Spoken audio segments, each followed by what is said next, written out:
Rica. Welcome back sa aking YouTube channel. So ayan, ngayon lang ulit tayo nakapag-vlog. Happy New Year and Happy Fiesta dito sa amin. So pagpasensyahan nyo na kung masyadong magalaw ang ating camera today kasi wala tayong tripod. So ayun nga. So narinig nyo nga, ngayon lang ulit tayo nakapag-upload. So ayun, meron nagtanong kung bakit hindi na raw po ako nag-a-upload sa aking channel. So totoo yun, hindi na po ako nag-a-upload sa aking channel. Puro na lang po ako reels. So ayan, parang naitsapwera na sa akin si YouTube ganun. Pero hindi naman sa ganun. So ayan, isa-isayin natin kung bakit ako hindi nakakapag-vlog. So bago yon, umpisahan ko muna kung bakit ganito ang ayos ko. So ayan, nag-ready na ako para magnegosyo. So ayun, tama nga yung narinig nyo, nagne-negosyo po tayo. Yun, maganda ang kalakaran at kita dito sa negosyo na to. So ayan, sasabihin ko sa inyo kung ano yung secret. So eto na nga, nagsabi ang kuya ko kung bakit di na raw ako nagbablog at chuchu, ganyan. So ang huling upload ko po ng video ko sa aking channel is nung October pa po, birthday po nung pamangkin ko. Di po niya po yun. Kaya ako hindi nakakapag-upload sa dahilan po na nag-umpisa na naman po ako sa bago kong pagkakakitaan na ukay-ukay. So ayun, ukay serye ni Rica. So ayan, sa mga gusto pong mag-abil ng ukay-ukay, ilalagay ko na lang po dito, hindi ko alam kung saan ako i-insert ko na lang po dito yung pangalan ng aking GC at saka ang aking page. Hindi pa po ako nag-upload sa FB page ko ng mga ukay trendy natin, ganyan. Kasi po, sa GC pa lang po, at saka sa store pa lang po, nauubos na po yung mga new arrival natin. Pag may natitira po, isinisale ko na po yun. And then, kapag nagla-live po ako sa Shopee, totaling mauubos na po. Kaya, kada bukas ko po ng bail, sinusorting na yon. Pag sorting na natin yun, hinihiwalay na natin yung mga hindi magaganda sa mga goods pa, sa mga branded. Actually, kapag branded naman is mura ko lang din naman ibinibenta. Kasi mas okay kasi na mas mura ka magbenta para kung sakaling merong gustong mag-reseller sa'yo, hindi mo siya magiging kalaban. Mas mataas niya pa siyang maibebenta. Diba? Kasi nga, mga premium quality yung mga yon, mga branded talaga, na as in okay pa. So, yun yung dahilan kung bakit ako hindi nag-upload ng video sa aking channel. Bago ko po isa-isahin kung bakit hindi ako nag-upload sa aking channel, maglalagay po ako dito ng aking mga videos kung bakit tayo hindi nakaka-upload. Nakakasad talaga na mga ilang buwan hindi ako nakapag-upload. Pero okay na rin yun, nakapagpahinga tayo kasi hindi natin kasi masabi ang panahon, di ba? So hangga't nandiyan, i-grab lang natin ng i-grab. So ayan, i-recap ko dito kung ano yung mga nangyari sa akin last year.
'di ba? Nakakapagod kasi bago natin isorting lahat 'yan, hiwalay lahat, kamadahin 'yan, lalaban mo pa 'yan.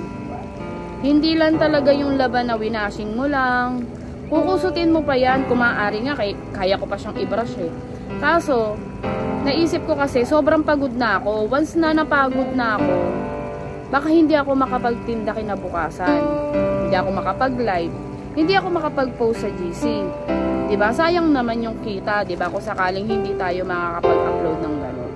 So, hanggat kaya pa natin, hanggat bata pa tayo, i-grab natin yung mga opportunity dumadating sa atin. Oo, alam natin mahirap mag-adjust sa umpisa. Pero darating din yung panahon na unti-unti mo ma-adapt sa sarili mo na, ay, eto ako, kaya ko pala. Kahit mabagal, kahit na paunti-unti, makakaya mo. Hindi mo naman kailangan na sabayan yung mga ibang ukay seller dyan na ganito magbenta, ganito ang kita. Guys, sa totoo lang, kung gusto nyo talagang kumita ng malaki sa pag-uukay-ukay, diskarte ang kailangan. Diskarte, presyo, kung paano mo siya ipipresyo. Manood ka ng mga mas matagal na sa pag-uukay. Kasi ako, ang tip ko na maaari ko maibigay sa inyo na nai-apply ko sa sarili ko is maglaba, magbabad, magtahi, magplansya, at ipictorial nyo siya ng walang filter. Background lang. Gandahan nyo yung pinaka-background ng ano nyo, ng video nyo, approve na yon. At masasabi ng mga buyer nyo na ay good quality, parang hindi mukhang ukay-ukay.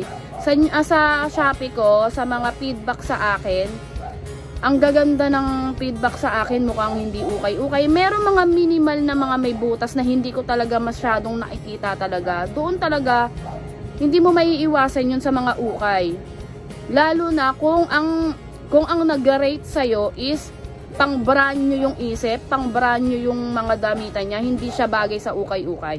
Ang pagiging ukay-ukay seller, nandoon yung pagbili mo ng bail, nandoon may yellow stain, may mga black stain pa yan, talagang kupas na, tapos mga ano na, ngarag na talaga. Kung kaya pang gawa ng paraan, kaya mong gawa ng paraan. Kung ibebenta mo siya ng 50, tapos hindi na siya ganun kaganda, ibaba mo, i-30 mo, i-20 mo, hanggang sa maging 5 piso yan. Ganon ang diskarte sa ukay-ukay. Yun ang ma-share ko sa inyo sa mga gustong mag-umpisa ng ukay-ukay brand. Maganda ang kitaan sa ukay-ukay, basta't sasama mo ng pagpupursige. Sipag at tiyaga at diskarte. Kasi kung wala kang diskarte sa buhay mo, kahit gaano pa kalaki ang ipinuhunan mo dyan, kahit ano pang effort ang gawin mo dyan, kung nakatambak lang yan dyan sa gilid, hindi mo gagalawin, hindi mo ibebenta, hindi ka mag-e-effort na maging maganda yung paninda mo, hindi siya mabibili ng mga tao. Kasi ang gusto ng mga tao is yung background mo maganda, kaaya-aya sa mata. Pangalawa, yung quality ng telang binibenta mo, yung description mo doon sa may pinaka damit na binibenta mo. Kung pambahay, sabi mo pambahay. Gandaan mo yung presyo. Sabi natin 20, pambahay, ganyan. Kailangan mo ng diskarte. Kailangan mo usisiin yung mga paninda mo. Kailangan ready yung paninda mo sa mga pictorial na gagawin mo. Hindi yung kapag dumating yung items mo, si picture kasi ganito, si picture si ganyan, di ba? Kasi nung una ganun ako eh. Once na dumating ang bail ko, laba. Kinabukasan picture, hindi. Ang ginagawa ko, maglalaba ako. Papahinga ng konti, iisipin ko kung ano ang magiging kalalabasan ng background ko kapag pinicturan ko. Yung parang nagbablog lang ako, katulad nito, plain background lang yan. Sira na nga, di ba? Nasira na ng pusa. So, ang mangyayari is, gagawan mo siya ng paraan para maging maganda yung background mo. Katulad nito. Ayan. Nakikita niyo yan. Meron akong kortina dyan. Sinabit ko lang yan. Ibababa ko lang yung kortina na yan. Ipapatong ko yung manikin ko dyan sa bangko. Okay na. Ang ganda na ng background. Diba? Oh. Minsan, eto, yung vanity mirror ko na to, yan, minsan dyan, eto lang ginagamit ko, eto lang ginagamit kong ilaw, tapos nakasetup dito yung manikin ko, ganyan. So, may papakita pa ako sa inyo. Ayang mga yan, Yung mga yan, eto, naka-plastic na to. Eto, naka-plastic na blue na yan, ukay-ukay yan. Tapos, etong mga nakapatong dito is mga isi-sale ko na yan. Mga nakasorting na. Tapos, etong mga dumating sa atin na brand yung crop top na mga trendy. Ayan. Ipipictorial din natin yan. So, yun yung dahilan kung bakit tayo walang vlog. So, sisikapin ko talaga na makapag-vlog na kasi nga may nagsasabi na sayang nga daw kasi monetize na nga daw po ako sa YouTube kasi ang hirap po talaga magpa-monetize kay YouTube sa totoo lang. Sobra-sobra talaga yung hirap ko bago ko nagawang makasahod kay YouTube. So, yun na nga. Sisikapin natin na makapag-upload paunti-unti at mag-a-adjust na naman po tayo ng ulit ng panibagong oras.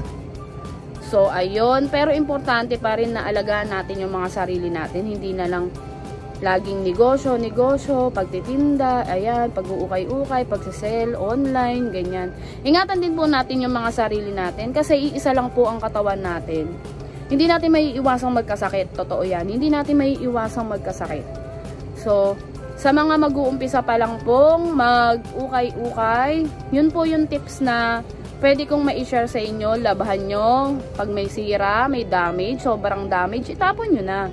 Pero kung kaya pang tayin naman, at kung meron naman kayong skill sa ano ba yung tawag doon? Pag-rework ng mga ukay, pwede nyo gawin yun. Tahiin nyo. Ibenta nyo ng magandang presyo. Diba? Ganun. Planchahin nyo din. Diba? Diskarte ang kailangan. Sipagan natin para makakuha tayo ng magandang benta. So, ayun. Hanggang dito na lang ang aking vlog.